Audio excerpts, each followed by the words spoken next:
It's time for the real Jonathan Smith Show. This is Indy Sports Ticket 1430 AM, 93.9 HD2, and always on the free Indy Sports Ticket app. What's going on? The real Jonathan Smith Show here on Indy's Sports Ticket. Hopefully you're having a nice week. The Indianapolis Colts aren't, because they're having to answer all these questions about why they lost on Sunday, why they blew the biggest game of the year, because there's really no other way to put it. The Colts blew that game on Sunday. They had every opportunity to win, but in Colts fashion, they didn't take advantage of any of these opportunities. Shane Steichen yesterday during his press conference was talking about the game, and here's what he had to say after going back and re-watching it. I'll start off just obviously looking back at the game. Very disappointing. We knew the magnitude of that game. And we had our chances early, and, we turned the ball over like we did. The penalties that we had, more games are lost than won, like I said the other day, and we lost that game. And we got to be better. But you know what? I know about this group and these guys. We're going to keep fighting. We're going to keep fighting till the end. That's good, Shane. You guys keep fighting. Keep on fighting, coach. Keep on fighting, Indianapolis Colts. Look, they beat themselves on Sunday. That is absolutely no secret. And as I was thinking or continuing to think about that game, I was just like, what doesn't happen? Andy Reid, Bill Belichick, Dan Campbell and the Lions, some of the other better coach teams in the NFL, do you know what they don't do? They don't beat themselves. Well-coached teams do not do what the Indianapolis Colts did on Sunday. Shane Steichen said in that clip that most games in the NFL are lost, not won. That is the case for really every sports. Victory favors the team that makes the least amount of mistakes. Okay, the Colts lost that game on Sunday because they turned the football over 5 times, which is insane. Like that's like hard to do. It's hard to turn the football over 5 times. It's almost like you have to try to turn it over that many times. And then they committed 8 penalties for 69 yards. That doesn't even count the penalties that were called and the Broncos didn't accept. The best teams in the NFL don't commit that many penalties, and they definitely don't turn the football over 5 times, especially in big games.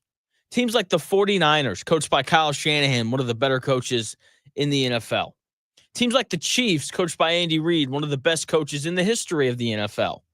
And then the Rams, coached by Sean McVay. You know what those teams don't do?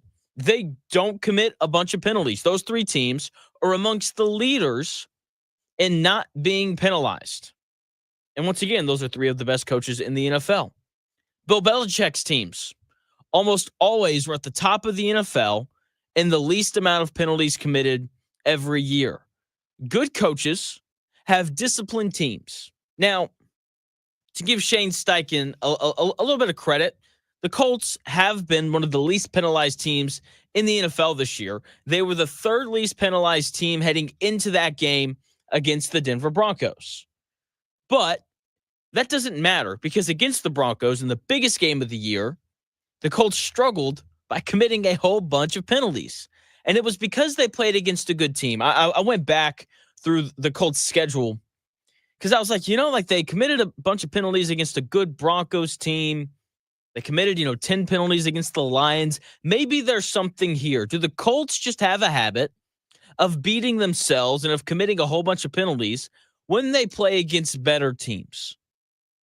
And I went back through the schedule, and this appears to be true. The Colts had 8 penalties called on them against the Broncos, 10 against the Lions, 5 against the Bills, 7 against the Vikings, and then 13 penalties called on them combined between their 2 games against the Texans. You can't do that against the best teams in the NFL. Like, if there's any game that you want to commit 10 penalties in, do it against the Jets or the Patriots or a bad football team. Don't do it against some of the better teams in the NFL. And what was so frustrating about that game on Sunday is that the Broncos made an attempt to do what the Colts did, and that is beat themselves, but the Colts just wouldn't let them. The Colts just seemed to make it their mission on Sunday to lose that game. They did it through penalties and turnovers. Well-coached teams coming off a bye week don't put up performances like what we saw from the Colts on Sunday. Well-coached teams don't drop the football before crossing the goal line. Well-coached teams don't call double passes when it's unnecessary. Okay, the Colts did all of those things on Sunday. They beat themselves, which is always the toughest loss to swallow. The Chiefs seem to always get better in big games. The Bill Belichick-led Patriots always seem to play better in big games. The 49ers under Kyle Shanahan, they just always seem to play better in big games. And then I look at the Colts over the last 4 years. They've played worse in big games. Like yesterday I went through their, entire 4-year history of all the big games that they had lost and everything like that. So I'm not going to run through it all again. But I will take a look at last year and this year. Last year, big game against the Falcons. Taylor Heineke's playing quarterback, and they lost by 19 points. Before that, another big game. They're playing the Bengals, a game that they need to win, and Joe Burrow's not even playing quarterback. It's Jake Browning, and they lost by 20 to Jake Browning, a backup quarterback. And then obviously Week 18, as we know, they lost to the Texans in part because of the swing pass, but also in part because they lost the turnover battle. Michael Pittman Jr. had a fumble in that game. I don't know if you remember that or not, but maybe that's like Michael Pittman Jr.'s thing. Maybe Michael Pittman Jr. is the guy who fumbles the football away in games with playoff implications. Okay, the Colts have been telling us who they are under Shane Steichen since last year. In big games, they aren't going to show up. It's just not going to happen. In the last 4 big games that the Colts have lost, there's been a common denominator in all of them. They've lost the turnover battle. The offense has turned the football over too much in these big games under Shane Steichen, right? They lost the turnover battle Sunday against the Broncos 5-3. Against the Texans last year, they lost the turnover battle 1-0. Against the Falcons last year, they lost the turnover battle 1-0. And then against the Bengals last year, they lost the turnover battle 2-1. Well-coached teams don't lose the turnover battle in important games like that. They don't lose the turnover battle to teams that they should beat. Shane Steichen, I don't think he's done a bad job as the Colts head coach. Like I think he's been pretty solid, right? Like I'm not going to take, one game against the Broncos or one play call against the Texans last year and label him a bad coach. But he could definitely be better. He could be. The other thing that I think is really important to remember in all of this is that it's not Shane Steichen's fault that this roster simply isn't good. Like he wasn't here 4, 5, and 6 years ago when Chris Ballard drafted a lot of the players that are now playing for Shane Steichen.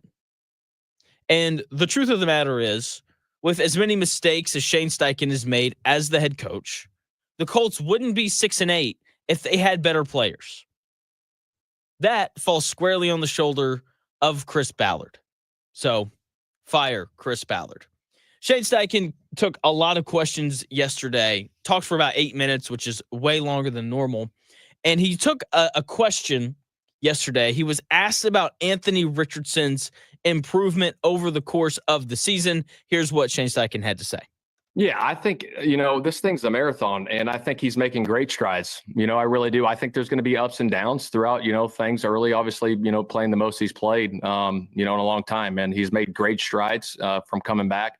And so there's going to be some ups and downs, but I think he is getting better every single week. And we got to continue that as we go through this thing.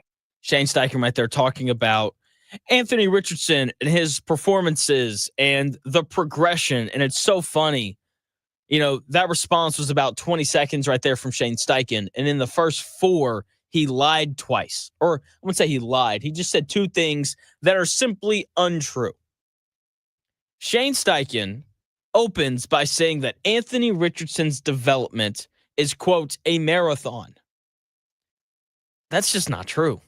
Like, does Shane Steichen not know the history of the NFL with quarterbacks? It is much more relatable to a 100-meter sprint than it is a marathon. Fans, owners, general managers run out of patience rather quickly with young quarterbacks. Like, Will Levis is out in Tennessee in his second year. He only started 9 games last year. Josh Rosen didn't play one full year with the Cardinals before they're like, you know what? We're done with him. Let's go get Kyler Murray. Sam Darnold only played in New York for 3 years before they moved on. Okay, 3 years is not a marathon. And for Anthony Richardson, that's what it looks like they're going to give him. Rookie year, hurt all year. Second year, he starts most of the games. And then they're going to evaluate him next year. And then if things don't get significantly better, they will move on. 3 years is a short amount of time in the NFL. There are plenty of NFL coaches who have been fired after 3 seasons or less. If they bring Anthony Richardson back next year, which I think they will do no matter what happens with Chris Ballard and Shane Steichen, just because when you look at this next quarterback class, there's just not a ton of guys, and the Colts are probably going to have like the 15th pick. So if they bring, or when they bring Anthony Richardson back next year, it better work because Shane Steichen's job is tied to Anthony Richardson. Okay, Shane Steichen, like, he's not Sean Payton. He hasn't done enough in the NFL to warrant him getting another chance with a different quarterback, like Sean Payton did, right? He couldn't make it work with Russell Wilson, but because he's Sean Payton, they were like, okay, we'll go draft Bo Nix for you, and we'll give you a second chance with a different quarterback. Shane Steichen doesn't have that kind of pull. Okay, now, to address the progression of Anthony Richardson this year, Anthony Richardson better show a lot of progress next season, or Shane Steichen's going to be a coordinator again. For Shane Steichen to say that Anthony Richardson has shown, quote, great strides is just absurd. Anthony Richardson has not taken great strides this year. Now, has Anthony Richardson taken some baby steps? Sure. I'm okay with that. Anthony Richardson has taken baby steps, not great strides towards getting better. Okay, now, we don't see everything that happens behind the scenes. Maybe the process of getting ready for games is better. I got to be honest, though, I don't really care about that. If the process is terrible, but he shows up on Sunday and plays great and the Colts win, then that's perfect for me.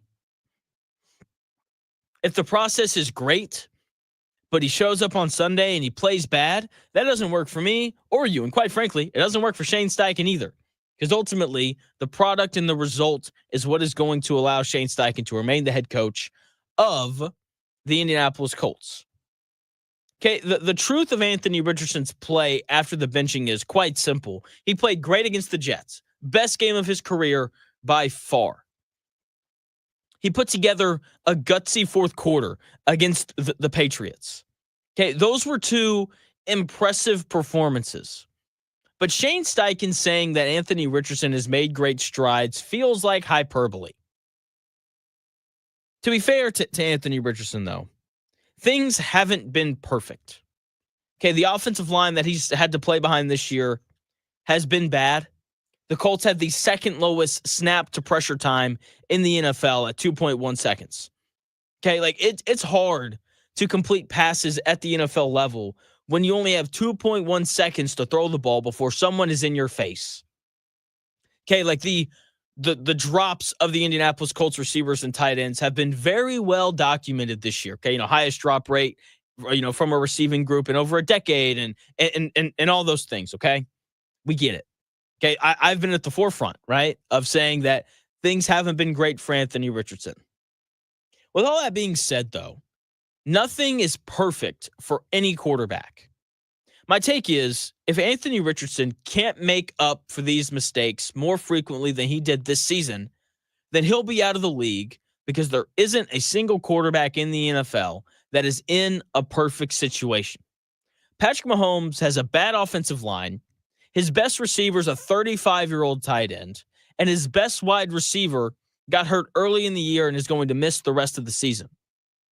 But he's so great, it doesn't matter. He overcomes it, and he's still able to win games and win multiple Super Bowls because he's a true franchise quarterback. That's what franchise quarterbacks do. They cover up the mistakes or the lack of talent on the offensive side of the ball.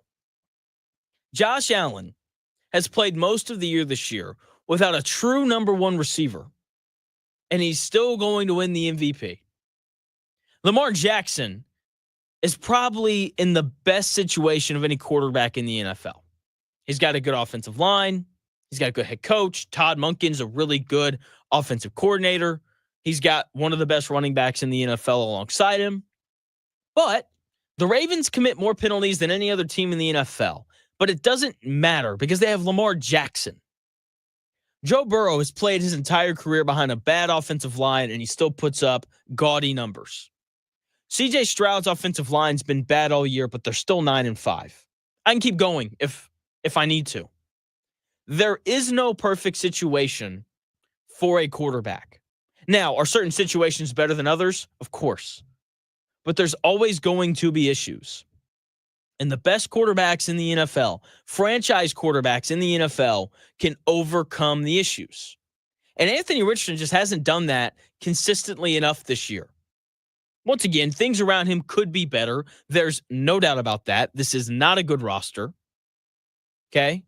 But he still could have shown a little more than what he did. Okay? Like my take all year on Anthony Richardson has been that he needs time. Like we need enough time to evaluate him. People who were calling to pull the plug on him, 4 games into the season, I thought they were insane because we'd only seen like 6 games from him at that point. But we are now inching closer and closer to him having 17 starts. And things aren't really getting better. Have they gotten a little bit better? Sure. Like I said, he's taken baby steps towards being a better player. But we haven't seen the strides and the leap that everyone said that we would see from him this season. The truth of the matter is that, yes, this roster isn't very good, but the best quarterbacks in the NFL cover up the blemishes on a roster. And I'm just kind of at this point with Richardson where if the Colts wanted to play him again next year, then I'd get it. Okay, because they knew how raw this kid was before they drafted him. But at the same time, if they wanted to move on, I would understand that too. If he finishes these last 3 games, he'll have 17 starts under his belt. That is a full season's worth. That is enough time to fully evaluate whether or not a guy can play. And that's been my argument all along. Just give the guy time to see if he gets better and to see if, he can actually do this or not. And I'm kind of at this point where I'm like, I don't know. There have been some really good moments. There's also been some really bad ones. He's gotten better, but not enough to definitively say that he has to come back next year. With that being said, I do expect to see him back next year because, as I said earlier, he's just not like this quarterback draft class isn't great. Like the Colts aren't going to take an outstanding player or an outstanding quarterback with the 15th pick. And let's be honest, Chris Ballard's probably going to be back next year because Jim Irsay is still paying a whole bunch of people. He doesn't want to add Shane Steichen and Chris Ballard to that payroll of, executives that aren't working for him anymore. And let's be honest, do we really want to give Chris Ballard another opportunity to draft another quarterback? I vote no. Something that I am very intrigued to see from the Indianapolis Colts going forward this year is how they respond.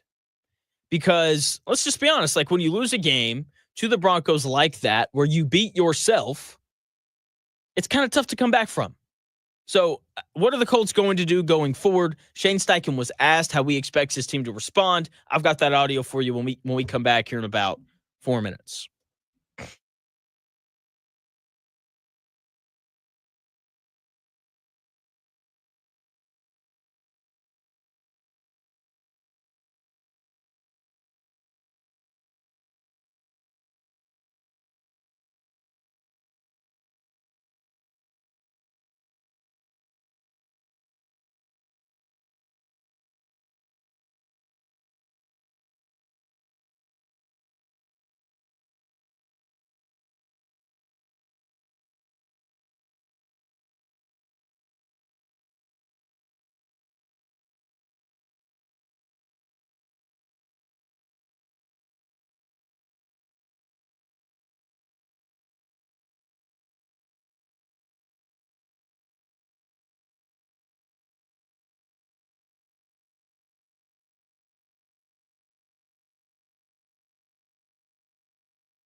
The best takes, stories, and entertainment. It's The Real Jonathan Smith Show on Indy Sports Ticket.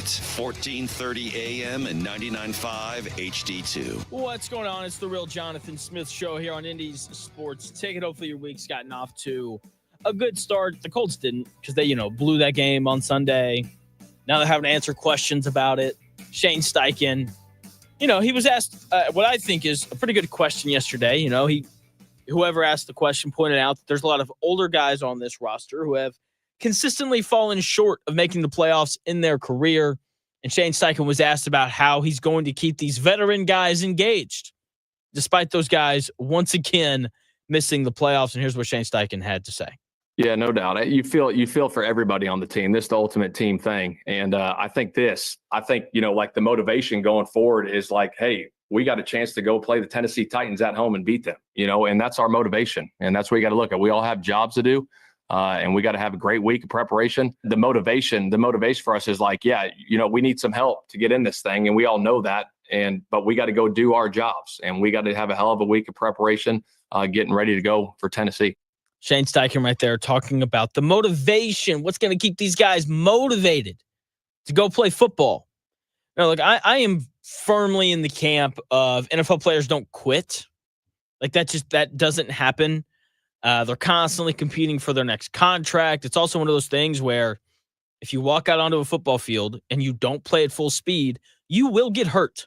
That is just the reality of it. So there's always incentive to play hard, but let's just be honest here. There's always incentive to play hard if you play for the Colts and if you play for Chris Ballard. Because one good game and Chris Ballard could extend you for life. He could be like, you know what? The season was over, but Josh Downs, you had 200 receiving yards against the Giants. 5-year extension. Seriously, like that's the way that this Colts team works. So trust me, there's plenty of incentive for them to play hard under the Chris Ballard regime. But I will be honest, because I am interested to see what this Colts team does. How do they respond after giving this game away that probably would have put them in the playoffs? Because I got to be honest, my take is I wouldn't be surprised in the slightest if this Colts team just rolled over. Because it's a soft organization. A lot of these players have consistently fallen short in their careers of making the playoffs. Think about guys like Quentin Nelson, Kenny Moore, Zaire Franklin, EJ Speed. You just work your way down the list of all the guys on this roster that are 27 and older. Michael Pittman Jr., okay? Over the last 8 years, there's some guys who've been here for 8 years. Think Ryan Kelly, who's been here for a decade. Over the last 8 years, the Colts have made the playoffs twice. They've gone under 500 3 times. They've gone 9-8 twice. And they probably will for a third time at the end of this year. This Colts franchise hasn't seen a lot of success in the last 8 years.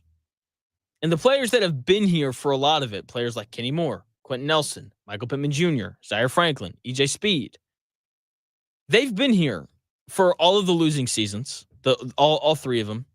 And they've been here for both of we were almost there. We went 9-8.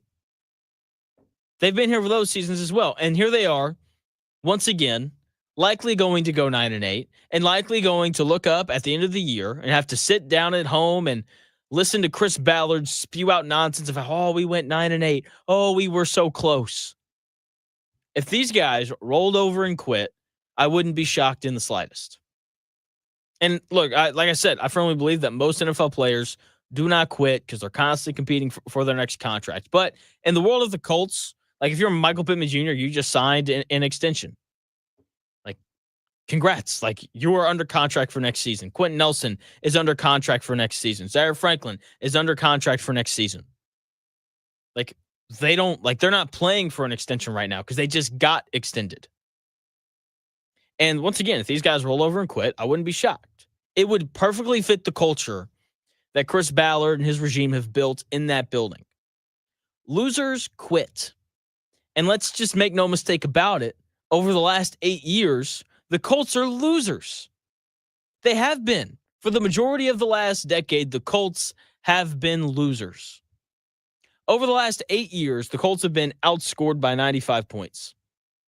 Okay. And they have a record of 60-68. The Colts are losers. This is a losing franchise.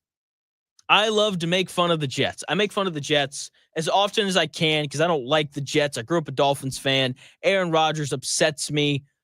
All those things. Okay. I make fun of them as much as I can because that is a losing organization that hasn't made the playoffs in 12 years, 14 years, whatever it is. And I look at the Colts and I'm just kind of like, yeah, they're kind of headed down that road of let's just not make the playoffs for a really long time because of the incompetence from the owner and from the general managers that he has hired. Because once again, I just want to remind you that Chris Ballard will be back next year. He will be because he's under contract. He was extended through the 2026 season, and he will be back. I have absolutely no doubt about it in my mind that despite all the things that haven't gone well, despite all of the mistakes that have been made, he will be back because, look, I don't blame Jim Irsay. Like, would you want to pay a guy who's not working for you anymore? I wouldn't. I mean, that's just the reality of it because he's already paying enough guys that aren't working for him anymore. So, like I said, I get it. Here, cool, I found it. So, Ballard signed an extension through 2026. And as of right now, Jim Irsay has multiple head coaches on his payroll. If Chris Ballard was to be fired and Shane Steichen was to be fired, then Jim Irsay would be paying 3 head coaches and 2 general managers. Okay, Reich is still on the books till 2026, and they would still have to pay Shane Steichen until the year 2030, plus the new coach, plus you'd have to pay Chris Ballard and whoever the new general manager is. That is a lot of money to fork out, and if you've looked at how the Colts have managed the cap, the Colts are cheap. That's the reality of it. So I'm just telling you right now, Chris Ballard and Shane Steichen will both be back next year because Jim Irsay doesn't want to pay those guys to not work, along with Reich and whoever the new head coach is and whoever the new general manager is. Okay, which isn't a surprise because this is what losing franchises do. They just reach a point where it's like, well, we can't afford to pay all these guys to no longer work for us. So I'm just telling you, like we're stuck next year with this same group of losers because that's who runs the Indianapolis Colts. Losers. Okay, Chris Ballard is a loser. That's all he's done since he showed up. Okay, and that's all that this franchise will be under Chris Ballard. I'm just telling you, like this is the reality of it. The Colts are a losing franchise, and the only way that this is going to change is if leadership changes. They need a new general manager. I don't know who they should get. I don't care as long as they show up and start winning games. Okay, I don't care about how well they draft. I don't care about who they sign in free agency. I don't care how good they are at making trades. I don't care about any of that stuff. Not even slightly. I just care if they're able to show up and win games. Okay, so we've got one more year of Chris Ballard. It's the last year of his contract. Or I guess he has 2 years left. I don't know. I don't know how that stuff works. Anyway, I just know that he would still be on the books for next season. And I just highly doubt that Jim Irsay wants to pay 3 head coaches and 2 general managers. But once again, like this is the situation that losing franchises find themselves in. Having to pay multiple people to not come in and work because that's just what they do. They just lose. And I'm very intrigued to see what the Colts wind up doing going forward. I am because I don't know what they're gonna do. There doesn't seem to be a way out of the Chris Ballard regime continuing to reign over this franchise. Shane Steichen is going to be back next year. They're bringing back a quarterback who hasn't shown a ton. Okay, Quentin Nelson, Zaire Franklin, Michael Pittman Jr., Jonathan Taylor, all these guys are heading towards or are in the back ends of their careers. And I just don't know what the Colts are going to do going forward to make up for all of these mistakes that they've made over the past couple years. Okay, what they need is just an awesome draft class. That is what the Colts need. The Colts need an incredible draft class.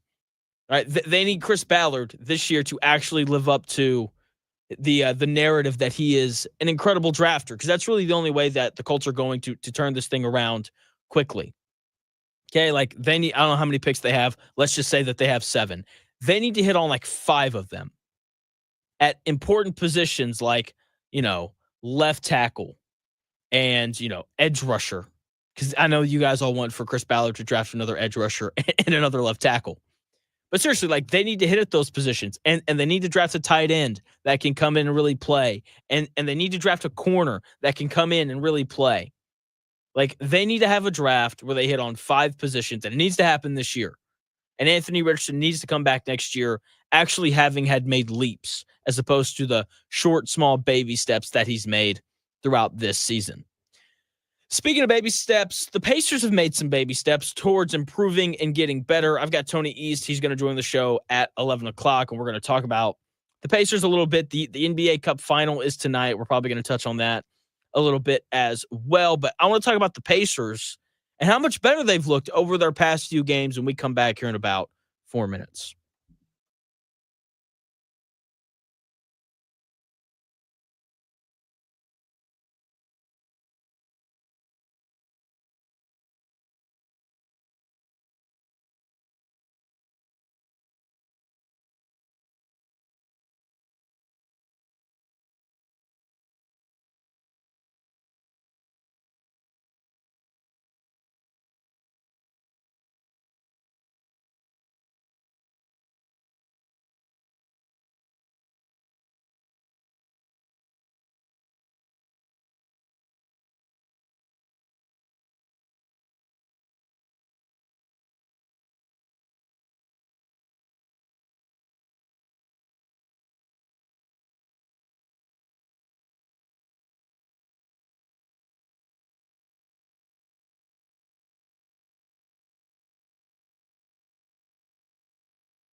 Looking for that special gift? Give them hoops for the holiday this season with the Pacers Holiday Plan. Lob it up, throw it down, top it! Score tickets to 5 of this season's marquee games, including the 76ers, Bucks, Magic, Suns, and Mavericks. Now Halliburton will go to work. Set, shot, 3, and he does it again. Secure your Pacers Holiday Plan and get a bonus gift, a Pacers Holiday Scarf. The Pacers Holiday Plans are only available until December 26th. Get yours at pacers.com/holiday.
Unadulterated sports talk with unfiltered takes. It's the real Jonathan Smith Show on Indy Sports Ticket, 1430 AM and 99.5 HD2.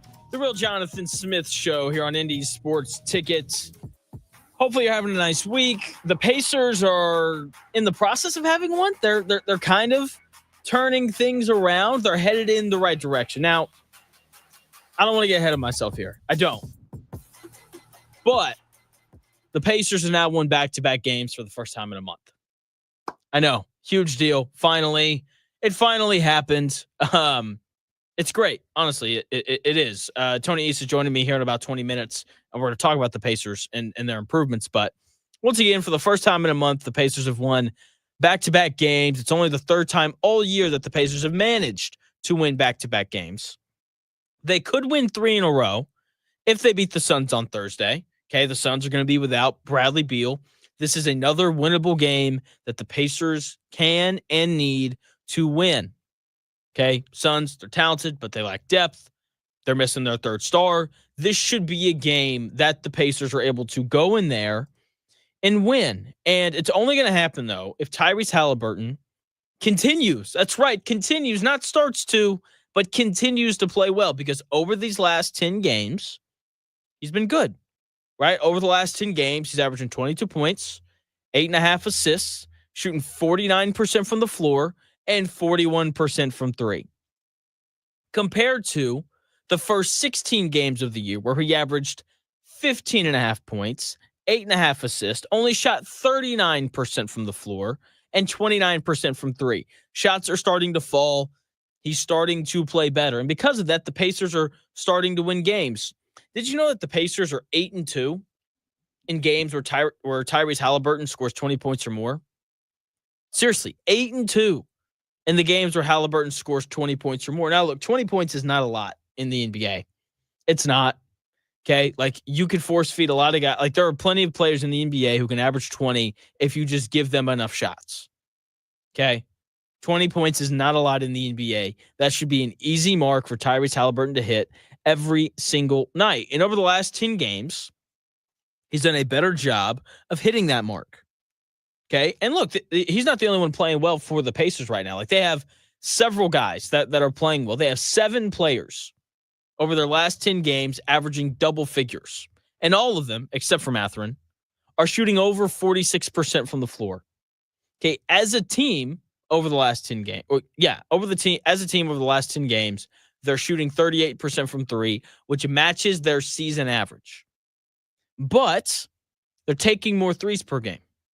Okay, when you're shooting the 10th best percentage in the NBA from three as a team, you should not be taking the 5th least amount of threes per game, which is what the Pacers have done on average over the course of the season. However, over the last 10 games, the Pacers are 20th in three-pointers attempted per game, as opposed to 26. Now, look, I don't expect for the Pacers to be like the Celtics, where they're chucking 53s a game, because that's what the Celtics are averaging this year. But I do expect them to take more than 33 threes per game, which is their current average. They're up closer to like 36 now over the last 10. Okay? But even with the increased number in threes taken and that sustained percentage, and Halliburton playing more like himself over the last 10 games, their offensive rating is still about the same. The reason why they've won games, they're 5-5 in their last 10, which matches their best mark of a 10-game stretch all season.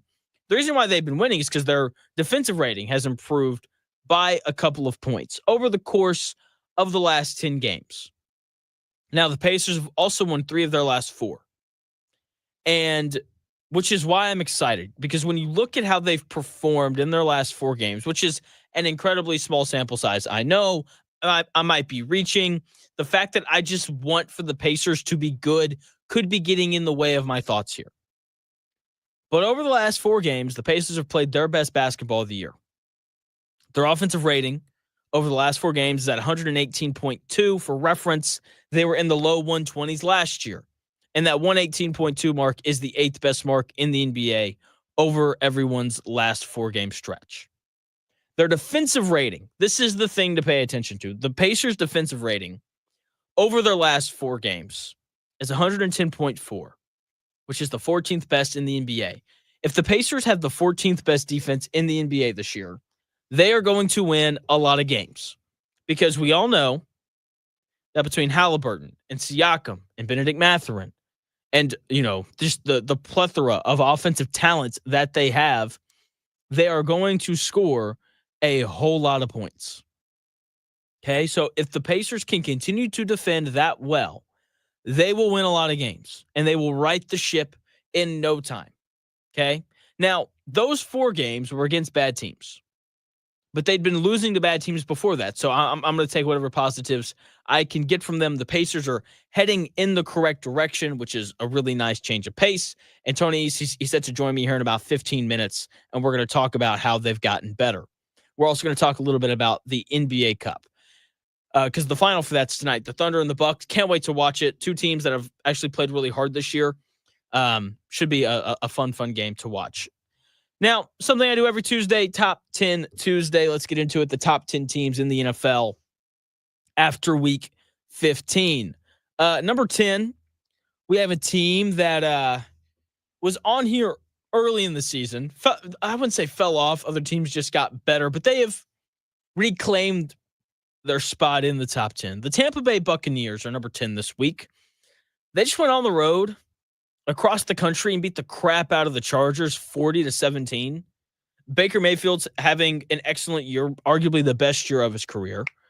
Bucky Irving, rookie running back out of Oregon. Hopefully you watched him in Oregon last year. Dude was a beast. He's emerged as a really good running back. So they've got a 1-2 punch between Bucky Irving and Roddy White. Okay, the defense is physical. It's a little older, but like the physicality is still there, and they can get stops when they need to. Number 10, the Tampa Bay Buccaneers. Number 9, a team plummeting just a little bit. The Pittsburgh Steelers. They don't have the offense. Like, they just don't. Okay? Like, they don't have the offense to compete with the best teams in the NFL. The Steelers don't. Now, their defense is great. They are capable of mucking up any game and finding a way to win. But I'm not going to pick them against the better teams in the AFC because, like, Russell Wilson simply isn't as good as Josh Allen or Lamar Jackson or Patrick Mahomes or Tua, or like you can just kind of keep rolling down the list of quarterbacks in the AFC, and you're not going to mention Russell Wilson's name until you get to the bottom. So as much as I like that defense, as much as I like Mike Tomlin, and as many games as they've won, like they are not a real contender in the AFC because their offense just simply is not good enough. Number 8, I've got the Los Angeles Rams. They are rolling. Currently the 4 seed in the NFC. Watch out. I said it before the year. There's a really good football team. Okay, I had them making it to the Super Bowl. Don't know if I really believe that anymore. But, like, the talent is there for them to win a lot of games, right? They have an excellent quarterback. Sean McVay is one of the best coaches in the NFL. Puka Nacua and Cooper Kupp are arguably the best 1-2 punch at receiver in the NFL. They've got a young defense, but a young defense that continues to get better every single week. Watch out for the Rams. They could run the table, and with the injuries to the Lions and things of that nature, maybe we look up and they're playing the Eagles in the NFC Championship game. I don't know. We'll see. We'll see. Number 7, I've got the Ravens. My feelings on the Ravens, I think, are pretty set. They could move because, to be fair to the Ravens, they have improved. They have gotten better here recently. They're capable of beating anyone in the NFL. That is the reality of the Baltimore Ravens. Okay? But they're also capable of losing to anyone in the NFL. And the issue is their defense just isn't very good. Okay? They still struggle against the pass. It's gotten better, right? But it's not great. Their third down defense isn't very good. Okay? They were 22nd in the NFL entering the week in third down defense. It's probably better now because they just played the Giants, but against the better teams, they've really struggled to get off the field. And that's, a major issue when you're going to have to play Josh Allen and Patrick Mahomes in the playoffs at some point. Okay, the other thing that's concerning is they commit more penalties than any other team in the NFL this year. And against better teams, like that's going to cost you games, just as the Colts, right? So that's why I have the Ravens as low as I do. Number 6, the Minnesota Vikings. Okay, Sam Darnold is off Pumpkin Watch. He was off of Pumpkin Watch last week. He's going to get paid in the offseason. Good for him. And, like, he deserves it. Like, he's been that good. Also, Did you know that Sam Darnold's younger than Joe Burrow? Never knew that until this week.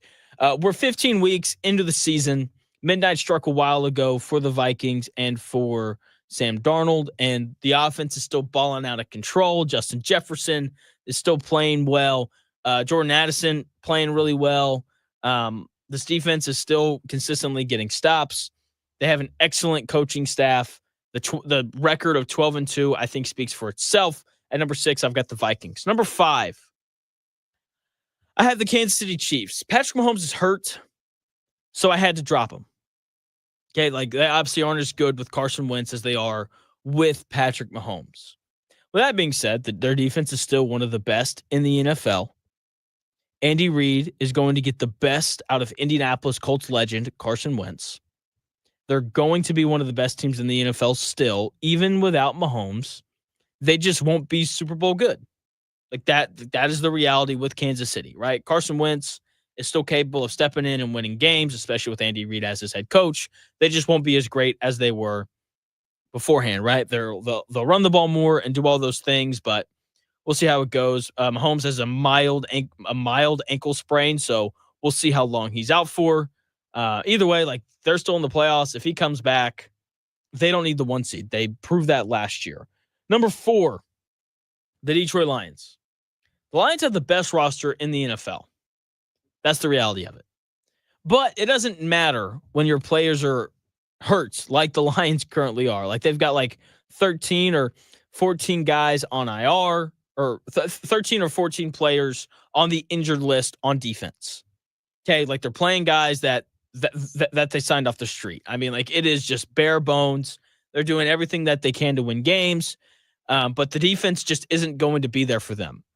Okay, like we've seen it the last 2 weeks. Like they really struggle to get stops. Like the people are questioning whether or not Dan Campbell did that onside kick too early against the Bills. I don't think that he did because the defense gave up 48 points. Like they weren't stopping anybody. Okay, but as I said, the Lions are still dangerous. They're still very explosive on offense. They're still the best offense in the NFL, even without David Montgomery.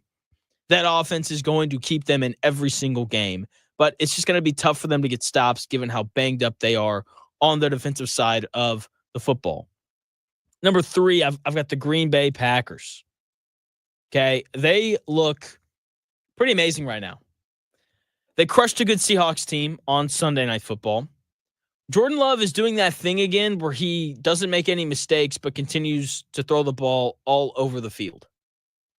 Okay, like I've said it, I think, multiple times this year. Like the best version of this Packers team is Super Bowl good.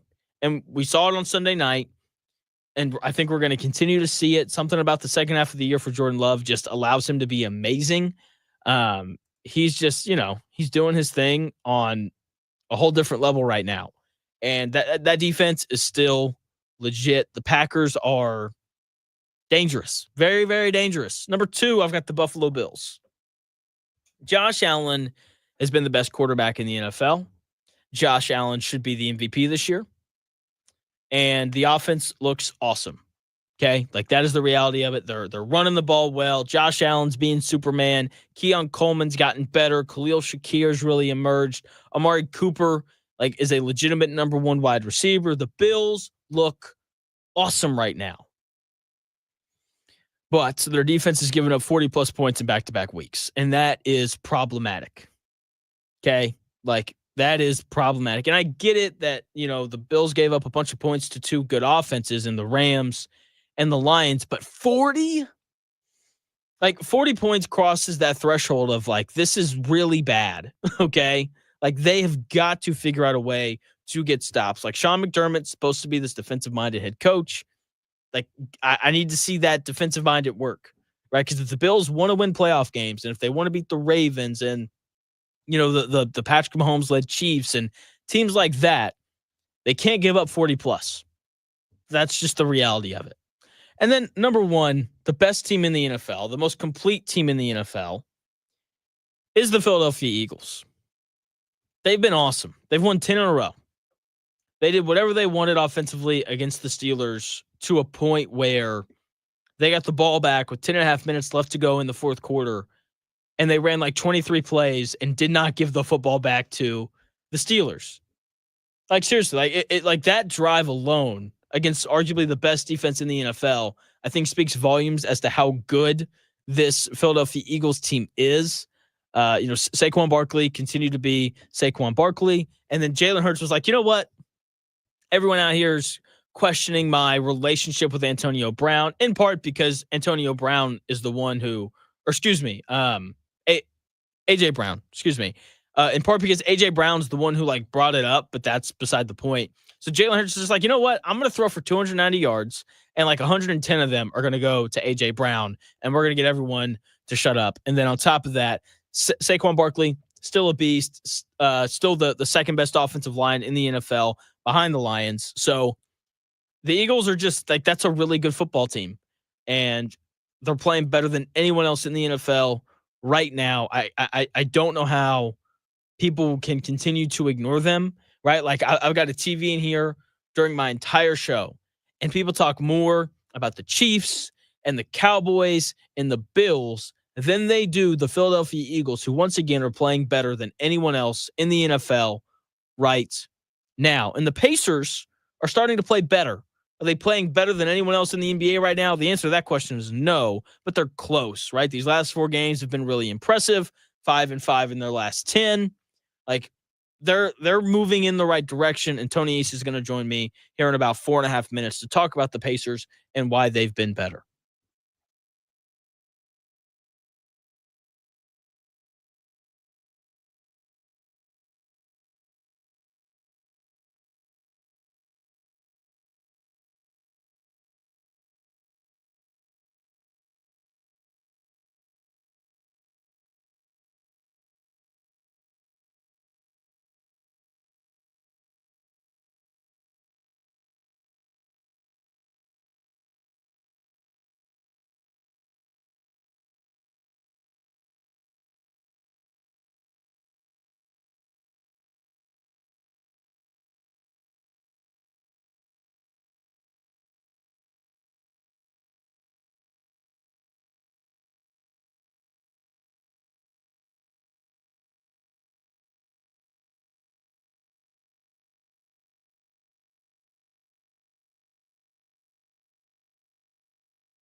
It's time for the real Jonathan Smith Show. This is Indy Sports Ticket 1430 AM, 93.9 HD2, and always on the free Indy Sports Ticket app. What's going on? It's the real Jonathan Smith Show here on Indy's Sports Ticket, joined by Tony East of Locked On Pacers. I talked to him on his podcast last week about the Pacers, and there was a bit of a gloomy feeling, wouldn't be the right word, but like there was some concern. And I have since really dug into numbers because I couldn't sleep last night. And now I have some hope. Tony, what's going on, man? Yeah, what funny timing. We talked the day before they played Philly, and since then they've won half of their double-digit wins this season. Their last 2 games have actually been kind of good. So we hit the gloom at the wrong time, apparently. Apparently we did, but things are slowly looking up. Tyrese Halliburton, last 10 games, been a lot better. Why do you think that is? 2 things stand out to me. One is the shooting, not even necessarily the percentage, although obviously threes going in is very good. You know, that's going to change the fortunes for everybody. For me, it's been the attempts, right? I think one of the most obvious factors to me that showed he's turning some sort of corner for whatever reason, confidence, health, ability, focus, whatever, is when he gets up 10 or more threes, that's usually because A, he's able to create them for himself, right? And that's a good thing for the Pacers offense because he's good at making them. And that generally means he's being defended in a way that lets him set up his other teammates. But 2, I mean, if you watch Tyrese Halliburton this season, for better or worse, that dude takes some heat checks, right? So when his volume of threes gets high, that usually means he's feeling good from deep. He's making enough that he feels like he should take some more, right? So that's been the standout thing to me that has changed his scoring fortunes and his individual success is like, once he settled into a rhythm with the 3 ball, he looked a lot better. And the other thing to me is he really got by guys, right? I felt like for a while this season, for whatever reason, injury, ability, he just didn't have the same wiggle, couldn't create the same shots for his teammates. Now he is. And his assist numbers aren't going up a ton, but it has plateaued at a higher number than it was earlier in the season. It just feels like he's more like the guy he was 2 years ago right now, which doesn't, no one should be like psyched about that, but that's way better than the guy he was to start the season. And that obviously is maybe the biggest reason they've looked a little better of late. Do you think part of why he's been better is just the rest because of the weird NBA Cup scheduling? Yeah, I think that is certainly a factor for him. But, it's funny is I was talking to someone else about this, like the Pacers obviously are thrilled to have 4 days off last week and they have 3 days off this week too. But their point was like, well, why would it help the Pacers more than the other team that also had, the Sixers had 4 days off and Pacers kicked their butt, right? So for the Pacers specifically, who are really injured and have been dealing with whatever Halliburton's been going through, yes, I think it uniquely helped them potentially in a good way. But at the same time, they've used it better than other teams and they deserve some credit for that, at least so far. Yeah, it's been good. Like watching the Sixers game, like even when Joel Embiid was playing, like they looked really good. Like I feel like they've been playing at a faster pace as well, which is a really big deal for them. Over their last 10 games, they're 5-5, which doesn't sound great, but then you realize that that's tied for their best 10-game stretch of the year, which isn't great. It's not. But looking at their last 4 games specifically, I feel like they've really come into their own. Like I get it. Like it's against like the Bulls and the Hornets and some other bad teams, but their net rating in those 4 games is a positive 7.8. What do you think has changed specifically in these last 4 games? Yeah, I think if they had just beaten Charlotte, a lot of the feeling around this team would be really different, right? Then right now they'd be on a 4-game win streak. They'd be 1 game under 500.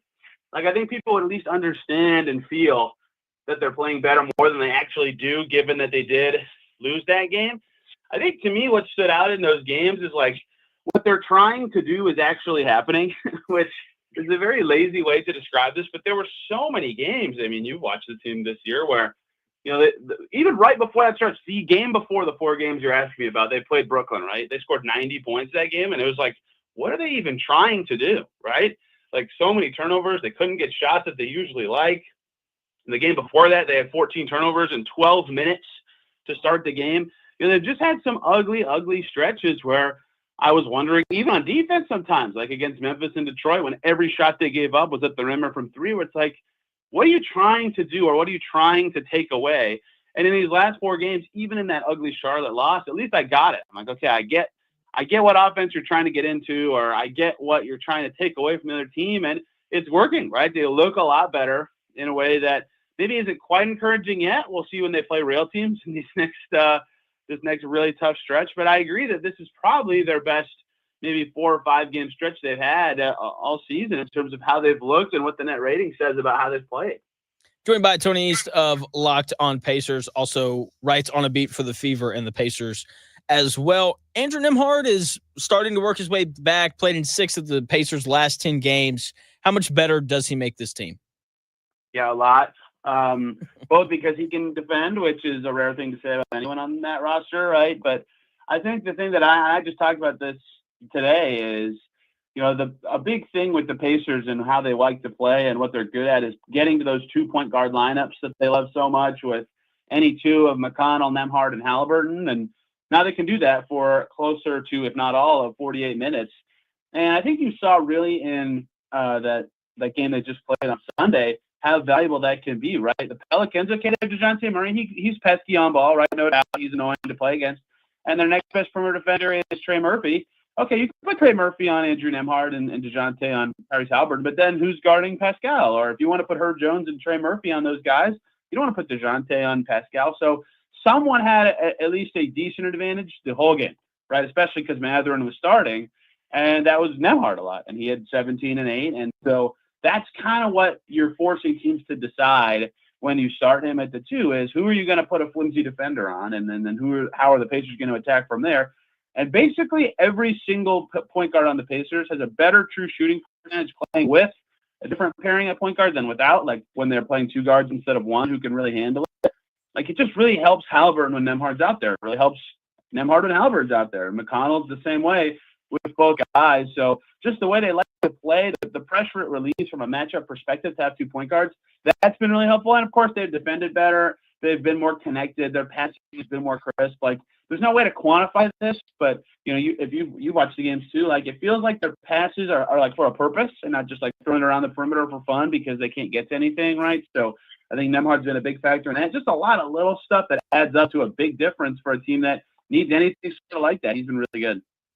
So while the Pacers as a whole have been playing better recently, Mathurin's struggling a little bit, only shooting like 41% from the field, 29% from 3 in his last 10 games. Do you think it's shot selection? Do you think it's just guys go through shooting slumps? Why do you think he's been struggling while everyone else seems to be playing a little bit better?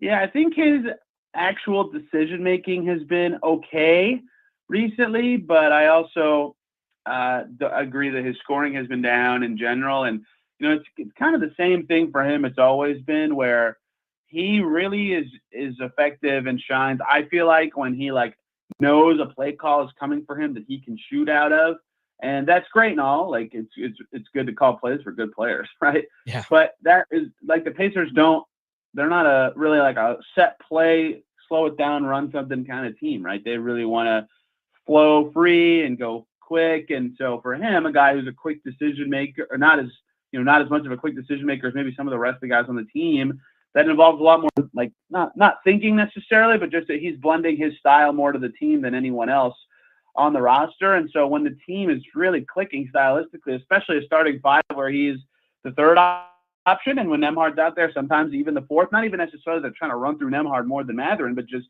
Nembhard has the ball a lot. I think it's hard for him to realize when his shots are going to be there, what the best shots are going to be. Like he took 6 shots in 28 minutes against New Orleans on Sunday. That is his 2nd fewest shots in a game the whole season, right? And the other one was that Orlando game where they just were awful and he only played like 13 minutes, right? So that I think stands out. And he took 6 against Philly in their 2nd game of the season. He was still coming off the bench back then, right? That was, as a starter, his fewest shots in a game. And so I think that speaks to one, he made good decisions, I thought, early in the game. He had a nice rebounding game, right? His minutes still went okay. But 2, just the way the offense is flowing right now and what that means for him might require that if he wants to get his shots back up and get more of a scoring flow, he might have to be coming off the bench just to have the ball more often, because when there's Halliburton and Siakam and Nembhard all together, the ball's just not going to necessarily come to you as often as it did when it was just, he's the 2nd best guard who should have the ball all the time. And Halliburton playing better now too means there's even less reps for Mathurin. So it's kind of a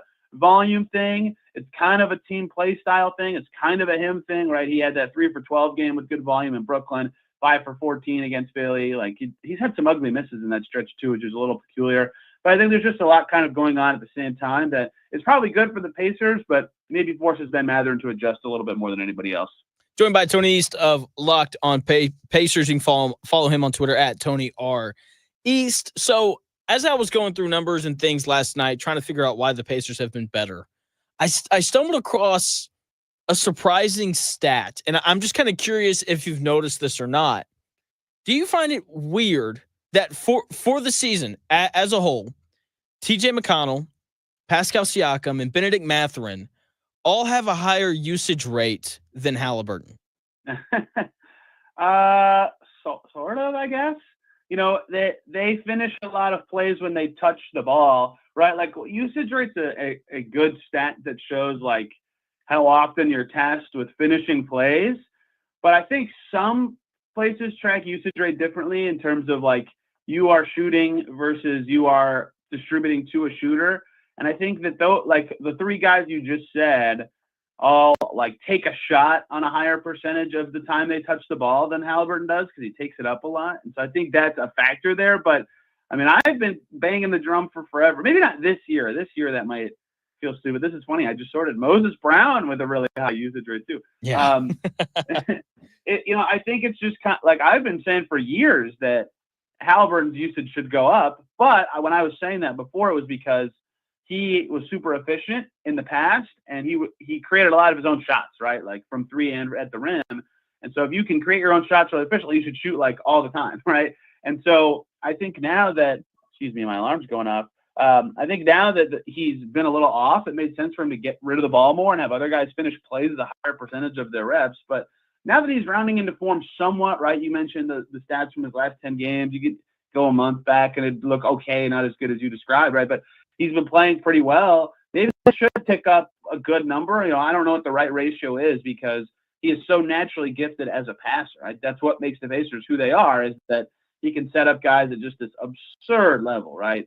And so I don't know how they find the right balance, but I've said for forever that I think his usage should be higher, especially when he is hitting shots like he is right now. Maybe the only guys who should have a potentially higher usage, just given what that stat means and how they play, would be McConnell and Siakam. Like those guys can create their own shot and get to it from just about any scenario. Maybe Mathurin too. Like those guys you want to have the ball and be getting up shots as a good percentage of their touches. Halliburton too, but anyone else above him is probably playing maybe the wrong way or should be thinking about what they're actually doing with the rock when they get it. Fair enough. So I want to talk about the NBA Cup, because the final that's tonight, Thunder Bucks. I'm very excited for that game. Big fan of the Cup. But before we do that, I have to ask you a question that's kind of been floating around socials. Why do you think NBA ratings are down? There's a lot of things to me. Illegal streaming is a big one. So here's what I'm going to say that stands out to me the most, just in the context of the NBA Cup specifically, right? I know you love the NBA. Like tonight is Shea and the Thunder versus Giannis and the Bucks. That's two top 3 or 4 players this year, right? Yeah. Would you say? Yes. And yeah. people just straight up aren't interested in that because a couple things. One, the NBA, just every chance they get for national TV, they pick 4 teams, right? Yep. Lakers, Knicks, Celtics, Spurs, and Warriors. Sorry, 5 teams, right? So they obviously would have been psyched to see Steph and the Warriors make it to Vegas. But they didn't. Like last year, the Lakers were there, and that was great and stuff. And they've done a good job of what I'm about to talk about with Wemby. They've been on national TV a lot, but they just did a terrible job and still do, I think, of striking the right balance of marketing their current stars. Don't get me wrong. It's great that everybody loves to watch Kevin Durant and Steph and LeBron versus marketing the future stars of your league. Like I've been saying for forever that they need to get the Magic on TV more. People need to watch Paolo Banchero play, right? Like, oh yes, he's really good. And they don't do that at all. Like I think the Magic have 4 national TV games this year. And so then they get to this point where like, it's this marquee event that they've done a great job creating. I love the NBA Cup, and like no one's excited about Bucks Thunder. Are you kidding? Like one team won a championship a few years ago. The other one's probably the second best team in the NBA this year. Like that should be awesome. for the league, and people just like aren't that jazzed because they're not that into the star players. And I get that the NBA Cup is a little bit short to feel like an event, right? When it's only 3 games total out in Vegas, like it's a big deal. It's fun.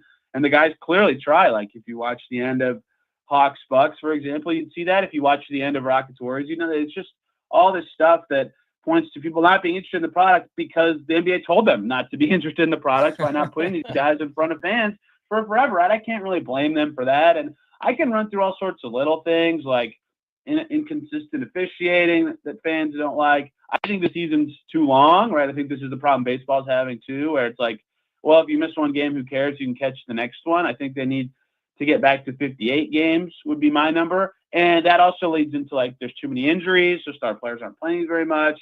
Just the perception of a lot of things kind of can date back to there's too many games.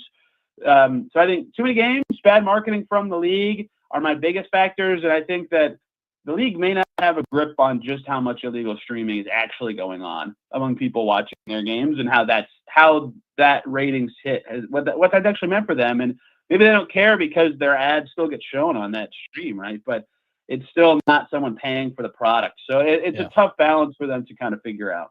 Joined by Tony East of Locked On Pacers. You can follow him on Twitter at Tony R. East. Yeah, I'm with you. The whole illegal streaming thing, I think, is a root cause of like you have to own multiple different things to watch the NBA. Like every team is on a different network, and like it's too complicated. Why are League Pass blackouts a thing in 2024? That's a great question. What are we doing, man? It's so ridiculous. It's a great question. I also think that the other thing is there just aren't enough post-ups. You know, like I think that people would watch the Celtics more if they cleared it out and they're like, you know what? Let's give 38-year-old Al Horford a touch in the post. And let's all stand around and watch him dribble for 5 seconds and then throw up a hook shot. I think people would watch more. I hate the argument of like teams are trying to take threes just hits me wrong. It's like if I said, oh, NFL teams are boring. They're all trying to score touchdowns. Like it sounds stupid to say out loud, right? It's the same thing. Like they're trying to score. Duh. Like, of course they are. And every team does it differently, but people don't watch enough other teams to know that. And that's not their fault. I'm not saying that they need to watch like every team. People just want to usually watch their favorite team, right? Yeah. I'm not trying to criticize fans for that. That's just a misconception about the league that's been shoved down a lot of people's throats from like Shaq and Charles Barkley screaming before TV games and stuff like that. I just like the whole post-up thing to me is so funny. Like, go back and watch a full Al Jefferson Charlotte Hornets game and tell me that you enjoyed it, because I don't think that you will. I don't think that you will. You know what I was reading recently? Sorry, I've derailed your segment. No, you're good. You're good. And so 2003-2004 season, the percentage of shots that were jump shots taken from 15 feet and out, so like mid-range and out, was like 48%. This year, that same number is 47%, right? And so that's relevant to me because the difference in the NBA between now and 20 years ago is obviously that there's more threes, but there's still the same amount of jump shots. It's just they're taking like 1 or 2 steps backwards. Like, is that actually more boring? And that's my opinion of it, is like, that's stupid to think that that's boring. If a fan feels like it's boring, I can't tell them that they're wrong, right? If they don't like it, they don't like it. But, you know, it's not that there's more jumpers. It's that there's more threes, right? And so it's just the way teams are creating shots. It's different. And for lots of reasons, people are just kind of rubbed the wrong way by that sometimes. And I think the NBA does need to figure out what the right balance of that is. But you can't tell teams not to maximize their chances of winning, right? So they're going to keep doing what they're doing. You're exactly right. Joined by Tony East of Locked On Pacers. Follow him on Twitter at Tony R. East. So it's pretty clear that you enjoy the NBA Cup, but why do you enjoy it? Well, one, the teams try. Like, people laugh at this product because it's so – to them, it feels manufactured and fake. And I think some of it's just that it's new, but I mean, the players care, clearly. I mean, I covered the Pacers run last year. Of course they did. But, I mean, look what it means for, like, the Thunder to be winning these games. Like, the Rockets were going crazy when they beat the Warriors, right? They went nuts, but they held on to that game in Houston. Like, the fans were roaring. And, like, yeah, maybe it is just one regular season game, but it's a very memorable game that people will talk about in Houston for a little bit. And then guess what? They're going to tune in on TNT to watch Rockets Thunder. And so at the most basic level, like, any fan of the sport, like, could resonate with this. If it's an NBA game where players are trying a little harder, great. I'm in. I'm going to watch that. That sounds awesome. But I also just like the stakes. I love the last day of the Cup every year when I'm tracking like 15 games, trying to figure out the point differential of like who's going to qualify. Yeah. Like this year, the Magic had to not lose by 35 to the Knicks on the last day, and they were down 33 in the fourth quarter at one point. They ended up losing by 28. It's like this team is trying to lose by less. Like that never matters in the NBA. You know, it's just a lot of little stuff that adds up to a really fun product. And I get why it feels manufactured. It's new, it's short, it's not like what is the benefit for fans, you know, besides just like, yay, my team won this new tournament. But I've really enjoyed it. And I think that the final game last year was awesome. I think it will be fun this year too. I agree. My thing is, I remember growing up, and I remember it being like October or November, and I'd sit down on the couch and I'd look at my dad and I'd be like, Dad, so-and-so is on. Can we please watch the NBA? And he would look at me and he'd be like, Jonathan, everyone knows that the NBA season doesn't start until Christmas Day. And that is true. like, and that's no longer the case. Like games in December have a little bit more meaning, which is what the NBA wanted. What I am curious about, you're probably the wrong guy to ask this question, but if you want to talk about your friends here, that works as well. Have you watched less of the NBA Cup since the Pacers got eliminated so early? Oh, no, I still have. I mean, I think that of my basketball watching friends, it's hard because they like other sports a lot, and I don't really. I like baseball, but baseball's done by the time the NBA starts. So I'm the wrong person to ask, but I do think that there's an element like locally. Why should anyone in Indy care about this, you know, Bucks Thunder game? And that's why I think the newness of the NBA Cup is relevant to this discussion. Like it needs to, I don't know how long it will take before it's like a regular thing for fans to be like, oh, cool, tonight's the NBA Cup championship game. You know what I mean? And they're still a long ways away from that. Like why would anyone in Chicago care about that or anything like that? But I personally loved it, but again, the Pacers got eliminated after like 2 games, right? So they're like, even their last 2 group stage games were like, yay, the court stinks. But you know, I think that's something the NBA's got to figure out. And I've heard people talk about like, what if the team that won the cup, like their fans got like half off league pass or something? You know, that'd like be sick. Yeah. Yeah, and that's obviously I don't think the NBA would ever consider it'd that, be great. You can pay half the money to not watch your team play, but you can watch everyone else. Yeah. And so like the question they'd have to ask is like, could they get double the signups for League Pass or whatever it would take? Because only one team's winning, obviously. Yeah. And I think people would resonate with that because like you know, you tell me, I don't know who your favorite team was growing up, but like, would you be so amped if they won the NBA Cup? Like, not yet, right? It's too early in the product for that. And so I think there's like a level of care for fans that is missing. So that's something they've got to figure out. My cat is smacking stuff all over my desk, so I had to go off a speakerphone. But I think that's something that they're working through because, yeah, like, again, Bucks Thunder, I'm psyched about it, but I don't think a lot of other people will be for some reasons that are the NBA's fault and some reasons that are the NBA Cup's fault and some reasons that are just human nature. Yeah, I think you're exactly right. Last question for you, Tony, and I'll let you go. Tony East of Locked On Pacers. Who wins tonight? Oh, man, I think the Thunder look really good right now. The Thunder have 2 losses all season when they had just one of Chet Holmgren or Isaiah Hartenstein healthy, and they have Isaiah Hartenstein healthy. So I'm going to pick the Thunder. They look great when they can play their style and win the way they want. But the Bucks are playing finally really well. I think they have the best record in the NBA across their last 10 games. So I think it's going to be a close game. I think the Bucks have the plot armor because they've been there before, man. The Vegas is theirs for the cup, but I'm taking the Thunder in a close one. Yeah, I like the Thunder. You mentioned earlier that they've been, I think you called them the second best team in the NBA. I think they've been better than Boston. Ooh, I like that. They have the number 1 defensive rating in the NBA at 103, which is absurd. They have the best net rating. They're like plus 12 on the year. Like you said, the Bucks have been awesome. Like they're 12-3 in their last 15 or something similar to that. But I just think that like Oklahoma City has too many good perimeter defenders to throw at Dame. To throw at Dame. That's true. So I'm going to take the Thunder. I like that reasoning. Giannis is going to go ham against anybody, but can they slow Dame and make it happen? I think is possible. And the first team that stops Shea is still to be determined. So I think he's going to go crazy too. Yeah, I mean the Rockets did a good job for a half. Yeah, first half they looked all right. That did not last. Yeah, It did not. It did not. Tony, thanks for your time, man. you got it, man. Take care. I'll see you. That is Tony East of Locked On Pacers. You can follow him on Twitter at Tony R. East. Watch the NBA Cup tonight because it's going to be entertaining, and we like to be entertained. Speaking of entertaining, the Colts have not been that. We'll talk about them when we come back here in about 4 minutes.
Often imitated, never duplicated. The real Jonathan Smith Show. This is Indy Sports Ticket 1430 AM, 93.9 HD2, and always on the free Indy Sports Ticket app. What's going on? The real Jonathan Smith Show here on Indy's Sports Ticket. Hopefully you're having a nice week. The Colts aren't because they blew that game on Sunday, and now they're having to answer a whole bunch of questions about it. Our guy, Shane Steichen, opened up his press conference yesterday talking about the game on Sunday, and here's what he had to say. Looking back at the game, very disappointing. We knew the magnitude of that game, and we had our chances early. And, we turned the ball over like we did. The penalties that we had, more games are lost than won, like I said the other day. And we lost that game. and we got to be better. But you know what? I know about this group and these guys. We're going to keep fighting. We're going to keep fighting till the end. Shane Steichen right there talking about the Colts loss to the Broncos on Sunday. Good for you, Shane. You keep fighting. You guys keep working hard. The Colts beat themselves on Sunday. And it's pretty simple. Well-coached teams do not do that. Andy Reid, Bill Belichick, Dan Campbell, and some of the other better coaches in the NFL all have something in common. They don't beat themselves. And Shane Steichen said it in that clip. Most games in the NFL are lost, not won. Victory favors the team that makes the fewest mistakes and all those things. And the Colts lost on Sunday because they made way too many mistakes. They turned it over 5 times. They committed 8 penalties for 69 yards. That doesn't count the penalties that they committed that, didn't, that weren't accepted by the Broncos. And it's frustrating. Okay, the best teams in the NFL don't commit that many penalties in a big game. Teams like the 49ers, coached by Kyle Shanahan, the Chiefs, coached by Andy Reid, the Rams, coached by Sean McVay, are amongst the league leaders in not being penalized. Okay, those are 3 of the best coaches in the NFL. Bill Belichick's best teams almost always were at the top of the NFL in the least amount of penalties committed. Okay, good coaches have disciplined teams. Now, to Shane Steichen's credit, the Colts are usually one of the least penalized teams in the NFL. They were third. They were the third least penalized team in the NFL heading into that game against the Broncos. But something that I noticed is that the Colts struggled with committing penalties not only this week, but also when they've played good teams just throughout the year in general, right? They committed 8 penalties on Sunday against the Broncos, 10 against the Lions, 5 against the Bills, 7 against the Vikings, and then 13 combined in 2 games between the Texans. That just can't happen. If you're going to commit penalties, maybe don't do it against teams that are more talented than you are. Because if you do that, you are undoubtedly going to lose. And the Colts lost all of those games that I just listed. The Broncos tried to beat themselves, but the Colts were like, no. You are not allowed to beat yourselves. We're going to beat ourselves. Okay, the Colts seemed to be on a mission Sunday to lose that game, and they did it through penalties and turnovers. And well-coached teams don't put up performances like that, and they definitely don't do it coming off of a bye week. Well-coached teams don't drop the teams, don't call double passes when it's unnecessary, and when they do, the guy making the throwback across the field actually looks at what's happening, and if nothing's there, then he runs. Okay? They also don't throw bad interceptions, and the Colts did all of those things on Sunday. They beat themselves. And well-coached teams don't do that, especially in the biggest games of the season. Have you ever noticed that the Chiefs, under Andy Reid and Patrick Mahomes, always get better in big games? Did you ever notice that the Patriots always seem to play their best in big games? And meanwhile, the Colts over the last 4 years have gotten worse in big games. I went through their entire history, or their entire 4-year history last year of all of their big games, right? And they lost all of them, and I'm not going to take you through it again, but let's just look at last year. Some of their worst performances last year came in some of their biggest games of the season. They lost by 19 to the Taylor Heineke-led Falcons. They lost by 20 to the Jake Browning-led Bengals. And then, of course, they lost to the Texans, in part because of the swing pass thrown to the wrong player, Tyler Goodson. But they also lost that game because Michael Pittman Jr. fumbled the football away. Maybe that's Michael Pittman Jr.'s thing. He just likes to fumble the football away in big games with playoff implications. Okay, look, the Colts have been telling us who they are under Shane Steichen since last year. In big games, they do not show up. Okay, in the last 4 big games that the Colts have lost, there's been a common denominator in all of them. Okay, they lose the turnover battle. Shane Steichen teams in big games turn the ball over too much. They lost the turnover battle 5-3 on Sunday. Against the Texans last year, they lost the turnover battle 1-0. Against the Falcons, they lost the turnover battle 1-0. And against the Bengals, they lost the turnover battle 2-1. Well-coached teams don't lose the turnover battle in important games. Okay? Well-coached teams don't lose the turnover battle to teams that they should beat. Now, look, Shane Steichen hasn't done a bad job as the Colts head coach. Okay, look, he's called a couple bad plays. His, offensive line couldn't block the Broncos on Sunday, and so they committed a bunch of holding calls. Okay? I think throughout, the first 2 years of Shane Steichen, his first 2 years as a head coach, my biggest gripe is he hasn't learned from his mistakes. But as a whole, I don't think that he's just done a horrifically bad job. And honestly, I don't think that a lot of this is his fault. Like, it's not his fault that this Colts roster isn't good. He wasn't here 4, 5, and 6 years ago when Chris Ballard drafted a lot of these guys. Okay, he wasn't here 4, 5, and 6 years ago when Chris Ballard extended some of these guys. Because let's just be really truthful here. If the Colts had better players, they wouldn't be 6 and 8. Fire Chris Ballard. When we come back here in about 4 minutes, I'm going to talk a little bit more about Anthony Richardson, his performance and his progression throughout the season. Shane Steichen was asked about it. I've got that audio for you when we come back here in about 4 minutes.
Unfiltered takes live here. The real Jonathan Smith Show. This is Indy Sports Ticket 1430 AM, 93.9 HD2, and always on the free Indy Sports Ticket app. What's going on? The real Jonathan Smith Show here on Indy's Sports Ticket. Hopefully you're having a nice week as we continue to talk about the Indianapolis Colts, who are just incapable of winning big games. At least they have been over the last 4 years. And part of that has been some of the issues that they've had at the quarterback position. Shane Steichen was asked yesterday about his young developing quarterback, Anthony Richardson, and how he's gotten better throughout the season. Here's what Shane Steichen had to say.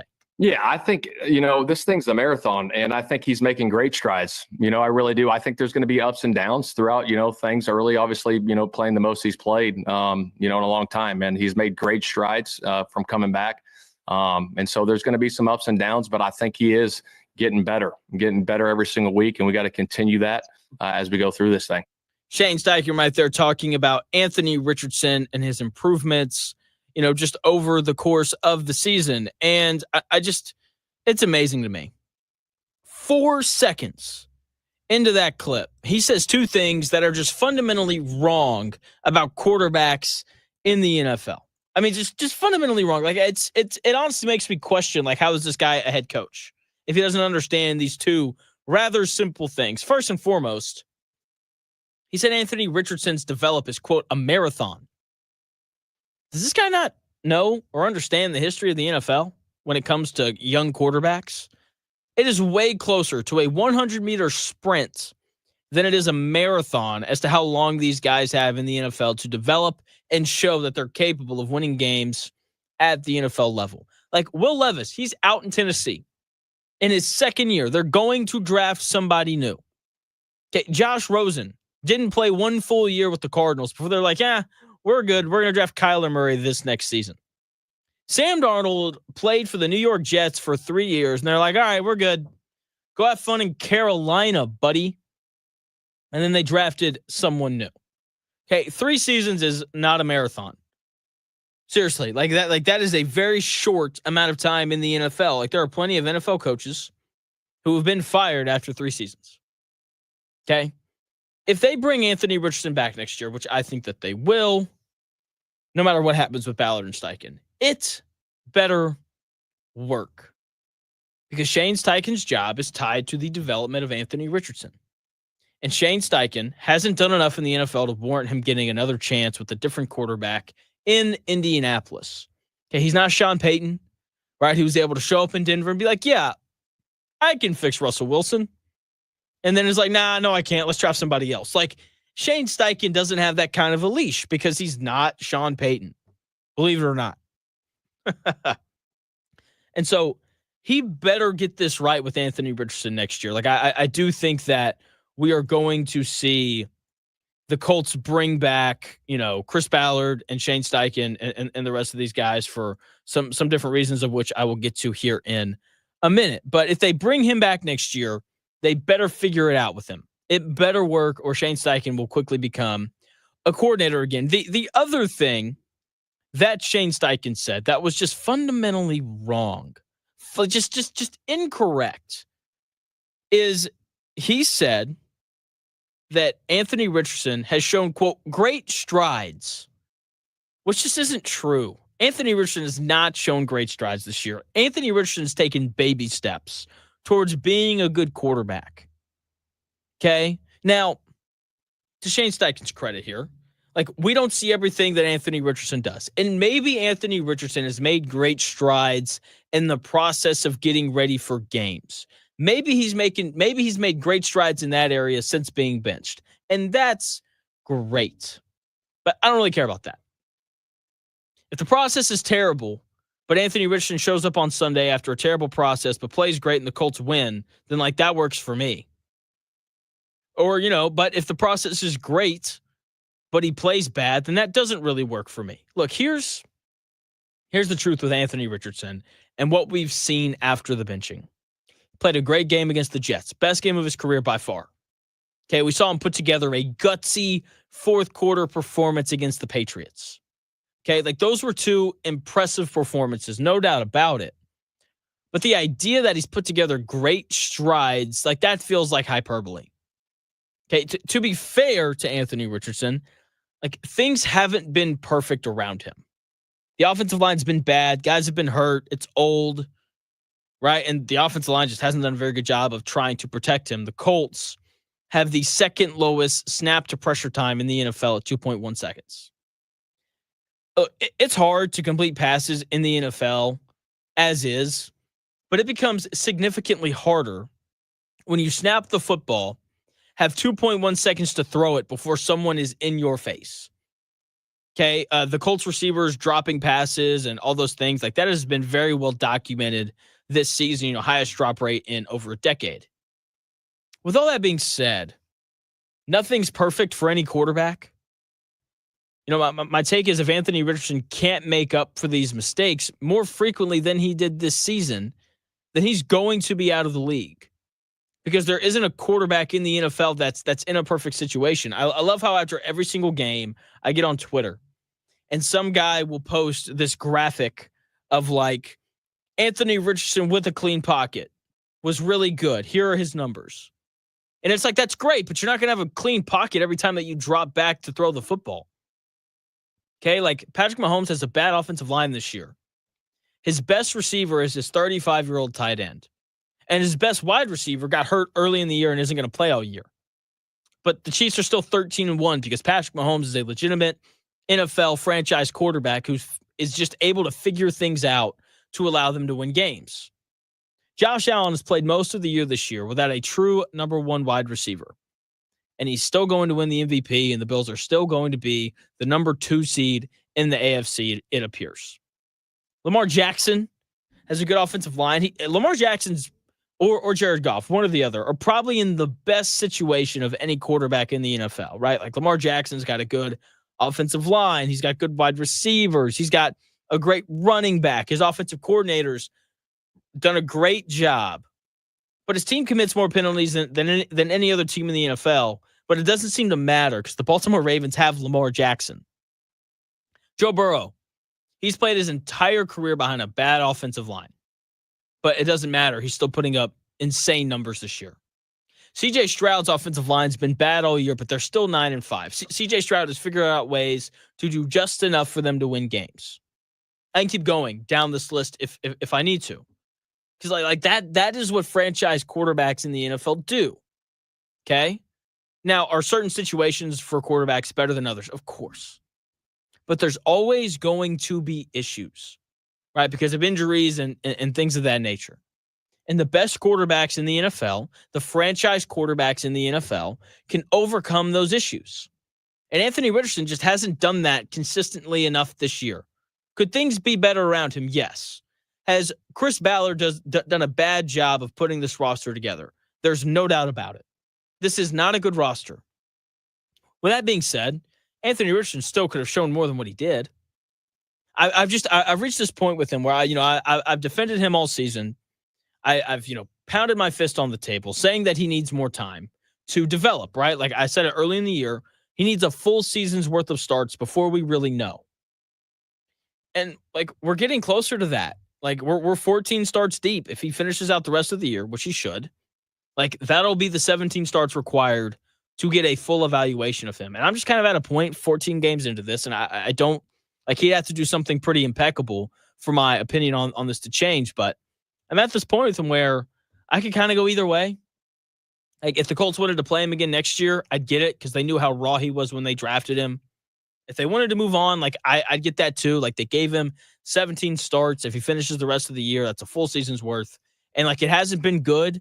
And I know that he, according to Shane Steichen, he's made some great strides, but that's just not the case. Like he's made baby steps. Like has he gotten better? I would argue yes, but not enough to justify bringing him back next year. Okay. Like the Colts are at a point where they've played him enough to know.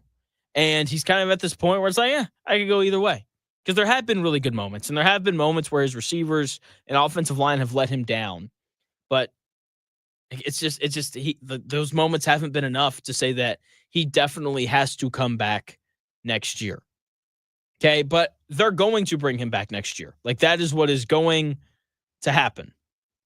Because the Colts are bringing back Chris Ballard, and they're bringing back Shane Steichen. Okay, and people are going to be upset. We're going to get to listen to another year of Chris Ballard being like, "Oh, we were so close, 9-8." And then we're going to draft somebody in the first round, and we're going to get to listen to Chris Ballard be like, "Oh, we got the best player in the draft."